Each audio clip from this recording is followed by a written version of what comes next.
Big TV భక్తి సమాచారం WhatsApp ఛానల్లో జాయిన్ అవ్వండి. అన్ని విశేషాలు ఎప్పటికప్పుడు తెలుసుకోండి. ఎవడు ఎప్పుడూ భగవన్నామాన్ని పలుకుతూ ఉంటాడో, భగవన్నామం అంటే మళ్ళీ నా ఉద్దేశం నిన్న మొన్న వచ్చిన దేవుళ్ళు కాదు. ఈ మధ్య వచ్చిన కొంతమంది దేవుళ్ళు ఉన్నారు, వాళ్ళ నామాలు పలకమని నేను చెప్పట్లేదు. వైదికమైనటువంటి దేవతలు, వేదప్రోక్తమైన భగవత్ స్వరూపాలు, అటువంటి స్వరూపాలు ఏమున్నాయో ఆ నామములు, ఓ రామనామం, ఓ శివనామం, ఒక అంబికానామం, లలితానామం, కృష్ణనామం, అటువంటివి ఆ నామములు పలికితే బ్రహ్మహత్యానేక పాతములకన్నిటికీ విరుగుడు ఒక్క భగవన్నామమే. అలాగే రెండవది భయంకరమైనటువంటి పాపమైన బంగారమును దొంగిలించుట. తపనీయ చౌర్యసం తమసంబునకు సూర్య కిరణముల్ హరినామ కీర్తనములు. అంటే దొంగతనం చేయడం అనేటటువంటి చీకటి, దోషము అంటే సంస్కృతంలో చీకటి అని అర్థం ఉంది, దోషము అంటే పాపము అని అర్థం ఉంది. రెండు అర్థాలు ఉన్నాయి సంస్కృతంలో. కాబట్టి తపనీయ చౌర్య తమసంబునకు సూర్య కిరణముల్ హరినామ కీర్తనములు. భగవన్నామ సంకీర్తన చేసిన వాడు ఎవరుంటాడో అటువంటి వాడికి దొంగతనం చేసిన, బంగారం దొంగతనం చేసినటువంటి పాతకం కూడా నశిస్తుంది. అలాగే బ్రహ్మహత్యానేక పాపాటములకగ్ని కీలలు హరినామ కీర్తనములు. బ్రహ్మహత్య అనబడేటటువంటి పాతకం ఉందే, అటువంటి అగ్ని, అటువంటి అరణ్యానికి అగ్ని కీల కాల్చేస్తుంది దావానం వల్ల. అంటే బ్రహ్మహత్యానేక పాపాటములకగ్ని కీలలు హరినామ కీర్తనములు.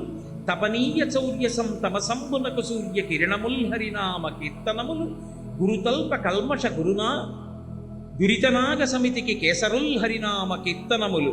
గురువుగారు పడుకున్నటువంటి మంచం మీద ఆయన భార్య పడుకునుండగా పడుకోవడం అనేటటువంటి భయంకరమైనటువంటి మహాపాతకం అనబడేటటువంటి ఏనుగుల గుంపులకి సింహం లాంటిది భగవన్నామము యొక్క సంకీర్తనము.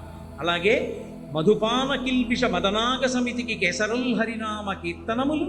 గురుతల్ప కల్మష క్రూరసర్పములకు గేగులు హరినామ కీర్తనములు.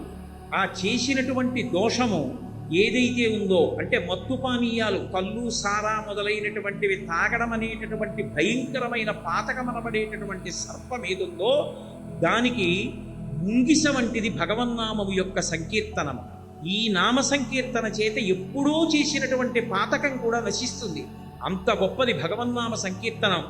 మహిత యోగోగ్ర నిత్య సమాధి విధుల అరలు బ్రహ్మాది సురలకు అందరాని భూరి నిర్వాణ సామ్రాజ్య భోగ భాగ్య ఖేళనంబులు హరినామ కీర్తనం. ఎప్పుడు 4 ముఖాలతో వేదం చదువుతూ సమాధిలో ఉండి తనలో తాను శ్రీమన్నారాయణుణ్ణి అనుభవించగలిగినటువంటి చతుర్ముఖ బ్రహ్మగారు పొందగలిగినటువంటి వైభవం కన్నా కూడా గొప్ప అదృష్టాన్ని ఇవ్వగలిగినటువంటిది భగవంతుని యొక్క నామ సంకీర్తనం. కాబట్టి మహిత యోగోగ్ర నిత్య సమాధి విదుర ఎలరు బ్రహ్మాదిసురులకు అందరాని భూరి నిర్వాణ సామ్రాజ్య భోగ భాగ్య కేళనంబులు హరినామ కీర్తనం. భగవన్నామమునందుండే లక్షణం ఏమిటో తెలుసా? దానికి ఒక గొప్ప లక్షణం. భగవన్నామాన్ని పలికేటప్పుడు భగవంతుణ్ణి పిలుస్తున్నానని పిలవక్కదు. నేను ఏదో సుబ్రహ్మణ్యనామం పలుకుదాము అని సుబ్రహ్మణ్యుణ్ణి పిలవక్కర్లేదు. నా మనవుడికి కార్తికేయ శర్మ అని పేరు పెట్టుకున్నాను అనుకోండి. రే కార్తికేయ శర్మ, కార్తికేయ శర్మ, కార్తికేయ శర్మ అని 10 మాటలు ఆడుకుంటూ పిలిచాను అనుకోండి. నేను కార్తికేయ శర్మ అని భగవన్నామాన్ని ఉచ్చరించానని నా ఖాతాలో వేస్తాను. అందుకే భగవన్నామము ఎంత గొప్పదని చెప్పారంటే, బిడ్డ పేరు పెట్టి పిలిచిననైనా, విశ్రామ కేళినైనా, పద్య గద్య గీత భావార్థములనైనా కమలనయను తలుప కలుషహరము. అది భగవంతుణ్ణే పిలవక్కర్లేదు. అందుకే పూర్వం పిల్లలకి పేరు పెట్టుకుంటే తప్పకుండా భగవన్నామాన్ని పెట్టుకునేవారు. ఎందుకు పెట్టుకునేవారు అంటే, తెలిసో తెలియకో 10 మాటలు పిల్లాన్ని పిలుస్తుంటే భగవన్నామం పిలవడం అయిపోతుంది. పైగా భగవంతుని నామము మీద ప్రీతి అంకురించడానికి దానికి సంబంధించిన విషయం తెలియాలి. పిల్లవాడి మీద ప్రేమ అంకురించడానికి కొత్తగా సాధనక్కర్లేదు. వాడు నా మనవడు కాబట్టి నాకు ప్రీతి, నా కొడుకు కాబట్టి నాకు ప్రీతి. ఏదో నా కొడుకు పేరు షణ్ముఖుడు అనుకోండి, ఒరే షణ్ముఖ, ఒరే షణ్ముఖ అని అవసరం ఉన్నా లేకపోయినా 4 మాటలు పిలుస్తాను. ఎందుకు పిలుస్తాను? వాడంటే నాకు ప్రీతి కాబట్టి. ఏదో నా భార్య పేరు ఈశ్వరి అనుకోండి, ఈశ్వరి ఈశ్వరి అని 10 మాటలు పిలుస్తున్నాను అనుకోండి. భార్యని ఈశ్వరి ఈశ్వరి అని పిలిచి కొడుకుని షణ్ముఖ షణ్ముఖ అని పిలిచి, కూతుర్ని శ్రీవల్లి శ్రీవల్లి అని పిలిచి, మనవణ్ణి కార్తికేయ కార్తికేయ అని పిలిచి, మనవరాల్ని శ్రీకరి శ్రీకరి అని పిలిస్తే ఒక రోజు మొత్తం మీద నీ కుటుంబ సభ్యుల్ని పిలవడానికి నువ్వు ఎన్ని మాటలు పిలుస్తావు? కోడల్ని ఏదో కోడల్ని భగవన్నామం ఉంటే ఆ భగవన్నామంతో పిలుస్తున్నావు అనుకో, అప్పుడు ఎన్ని మాటలు భగవన్నామం నీ నోటితో నువ్వు ఉచ్చరించినట్టు? అన్ని మాటలు భగవన్నామం. నువ్వు భగవంతుణ్ణి కాదు కదా పిలిచింది, నీ పిల్లల్ని కదా పిలిచావు. భగవన్నామం పిలిచిన ఫలితం ఎందుకు ఇవ్వాలి నీకు అని అడగరు. నీ పిల్లల్ని పిలిచిన నామము ఈశ్వరుడిది కాబట్టి భగవన్నామోచ్చారణ చేశావన్న ఫలితం ఇస్తారు. అందుకే పూర్వం పిల్లలకి అర్థం పర్థం లేకుండా ఏదో చిత్ర విచిత్రమైనటువంటి పేర్లన్నీ పుస్తకాల్లో చదువుకు పెట్టేవారు కాదు. పెద్దలని ఆశ్రయించి ఏ భగవన్నామమును ఉంచితే మంచిదో అటువంటి భగవన్నామంతో పిలుచుకునేవారు. కాబట్టి బిడ్డ పేరు పెట్టి పిలిచిననైనా విశ్రామ కేళినైనా, ఆఖరికి ఏదో ఖాళీ దొరికింది, ఆడుకుంటున్నారు. ఆడుకునేటప్పుడు నువ్వు రాముడి పక్షం, నేను కృష్ణుడి పక్షం. కృష్ణుడి పక్షంలో ఉన్న వాళ్ళందరికీ పేర్లు పెట్టుకున్నారు. ఏదో వీడి పేరు అనిరుద్ధుడు, వీడి పేరు బలరాముడు, ఇలా పేర్లు పెట్టుకున్నారు. రాముడి పక్షానికి పేర్లు పెట్టారు. ఏదో వాడు లక్ష్మణుడు, వాడు భరతుడు, ఇలా పేర్లు పెట్టుకున్నారు. నిజంగా వాళ్ళ పేర్లు అది కావు. వాడు ఆడుకుంటూ ఆడుకుంటూ లక్ష్మణుడావు లక్ష్మణుడావు అన్నాడు. వాడు ఆడుతూ ఆడుతూ సంకర్షణుడావు సంకర్షణుడావు అన్నాడు. వాడు సంకర్షణుడు అన్నందుకు వాడికి ఫలితం, వీడు లక్ష్మణుడు లక్ష్మణుడు అన్నందుకు వీడికి ఫలితం. విశ్రామ కేళినైన పద్య గద్య గీత భావార్థములనైన. పద్యం, ఓ పద్యం నోటికి వచ్చనుకోండి, పనికి మాలిన పద్యాలు ధారణ చేయకూడదు. అందుకే పోతన గారు అంటారు, హరినామస్తుతి చేయు కావ్యము సువర్ణం భోజి హంసామళి సురుచిభ్రాజితమై మానస సరస్ఫూర్తి వెలుగొందు శ్రీహరినామ స్మృతి లేని కావ్యము చిత్రార్థాన్వితంబయ్యు శ్రీకరమయ్యుండద యోగ్య దుర్మదనద్గాకోల కర్తాకృతిని అంటారు. వీరు ఎంత గొప్ప పదగుంభనంతో కావ్యరచన చేశారన్న దానితో సంబంధం ఉండదు. అందులో భగవంతుని యొక్క నామస్పర్శ ఉంటే అది చదువుకున్నవాడు అభ్యున్నతిని పొందుతాడు. అది లేకుండా కేవలం పదగుంభనంతో ఉందనుకోండి, దాన్ని చదువుకోవడం వల్ల ఉపయోగం ఉండదు. భగవన్నామము యొక్క కీర్తన కలిగినటువంటి కావ్యము హంసలు వచ్చే మానస సరోవరం లాంటిది. భగవన్నామం లేకుండా ఏదో అర్థం పర్థం లేకుండా కాసేపు పాడుకోవడానికి చదువుకోవడానికి రచన చేసినటువంటి పద్యాలు ఎటువంటివి అంటే, పిండాలు పెట్టేటటువంటి రేవుకొచ్చే కాకులు ఎటువంటివో అటువంటి పుస్తకాలు. కాబట్టి భగవన్నామమునకు అంత గొప్ప ఉంది. బిడ్డ పేరు పెట్టి పిలిచిననైన విశ్రామ కేళినైన పద్య గద్య గీత. ఏదో గద్య, ఒక గద్య చదువుకున్నాడు ఒక ఆయన. ఆ గద్య నిండా భగవన్నామాలు ఉంటాయి. మా చిన్నతనంలో చదువుతుండేవారు.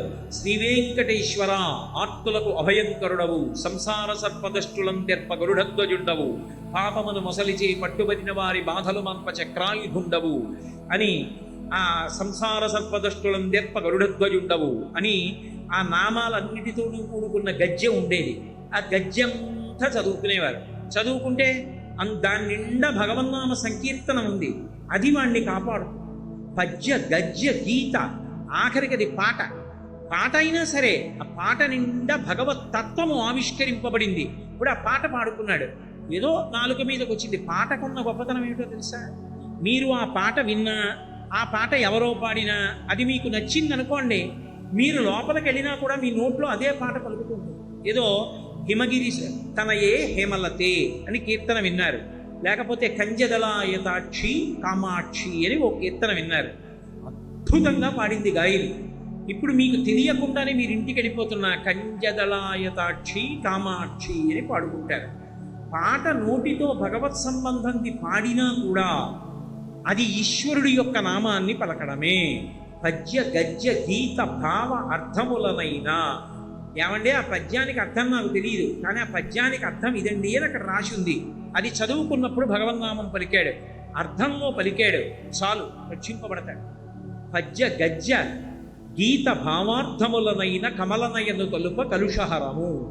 భగవన్నామం పలకడం అన్నది ఎప్పుడెప్పుడు పలకడం అలవాటు కావాలి అని సావధానంగా కూర్చుని, ఏమీ పని లేదు కాబట్టి చెప్తానండి శ్రీరామ శ్రీరామ శ్రీరామ కాదు, ఎప్పుడెప్పుడు భగవన్నామం పలకడం అయిపోవాలో తెలుసా? కూలిన చోట, కొట్టబడి కుందిన చోట, మహాజ్వరాదులం ప్రిలిన చోట, సర్పముఖ పీడలు పొందిన చోట, ఆర్తులై తూలిన చోట, విష్ణు భవదూరిని పేర్కొనిరేని ఆ కాలుని యతనావితతి కానరు పూనరు దుఃఖభావములు. కూలిన చోట అలా వెళ్ళిపోతూ రాయి తనుకు పడిపోయాడు. ఆ కూలిపోయిన చోట పడిపోయేటప్పుడు రామ అనో, శివ అనో, శంకరా అనో అనడం రావాలి, అలవాటు అయిపోవాలి. కూలిన చోట, కొట్టబడి కుంగిన చోట అలా వెళ్ళిపోతున్నాడు. గడప తలకి ధన్మం తగిలి పడిపోయాడు. పడిపోతూనే శంకరా అన్నం అలవాటు అయిపోవాలి. కొట్టబడి కుంగిన చోట, మహాజ్వరాదులను ప్రేలిన చోట, ఒంటి మీద తెలివిలేదు, ఏ 104 జ్వరంలోనో ఉన్నాడు. ఆ జ్వరంలో కూడా భగవన్నామని చెప్పేస్తున్నాడు అనుకోండి, నిద్రలో కూడా భగవన్నామని చెప్పేస్తున్నాడు అనుకోండి, వాడు తరించిపోతున్నాడు. మహాజ్వరాదులను ప్రేలిన చోట, సర్పముఖ పీడల పొందిన చోట అలా వెళ్ళిపోతున్నాడు. భోస్సుమని పాము వచ్చి పడగిప్పింది. అప్పుడు కూడా గభాలన నోటి వెంట శంకరా అనో, రామా అనో నోటి వెంట రావాలి. సర్పముఖ పీడలు పొందిన చోట, ఆర్తులై తూలిన చోట. గొప్ప ఆర్తి అంటే ఏదో అమ్మ బాబోయ్ ఇది జరుగుతుందా, ఇది జరుగుతుందా అని ఊగిపోతున్నాడు. ఆ ఊగిపోతున్నప్పుడు కూడా భగవన్నామం గుర్తు రావాలి. అలా గుర్తొస్తే ఆర్తులై తూలిన చోట, విష్ణు భవదూరిని పేర్కొనిరేని భగవంతుడి యొక్క నామం పలకడం అలవాటైతే ఆ కాలుని యాతనావితతి కానరు. అసలు యమధర్మరాజు యొక్క దర్శనం అటువంటి వారికి ఉండదు. ఎందుకో తెలుసా? వాడికి గడప తగిలి పడిపోతే భగవన్నామని చెప్పడం అలవాటు. వాడు తూలి పడిపోతే భగవన్నామని చెప్తాడు. పాము కనపడితే భగవన్నామని చెప్తాడు. ఇన్ని చెప్పిన వాడు ప్రాణం పోయే ముందు వాడికి ఊపిరి అందక, ఊపిరి లోపలికి వెళ్ళక, లేకపోతే లోపల ఊపిరి బయటికి వెళ్ళక, గుటక పడక, కళ్ళు కనపడక, చెవులు వినపడక, భటులు కనపడుతుంటే భయపడిపోయినటువంటి సందర్భంలో ఈ అలవాటు మీద భగవన్నామని చెప్పాడు అనుకోండి. ఇప్పుడు ఆఖరణ భగవన్నామని చెప్పి వాడు ఎక్కడికి వెళ్తాడు? భగవన్నామం పలకగానే ఇక యమదూతలు కనపడరు, వెళ్ళిపోతారు. భగవత్ పార్షదులు వస్తారు. అందుకే ఆ కాలుని యాతనావితతి కానరు, ఇక యమధర్మరాజు కనపడడు. పూనరు దుఃఖభావములు, అటువంటి వారికి దుఃఖములుండవు.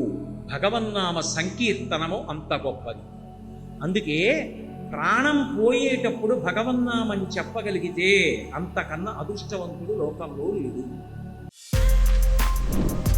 For more videos like this, subscribe Big TV channel.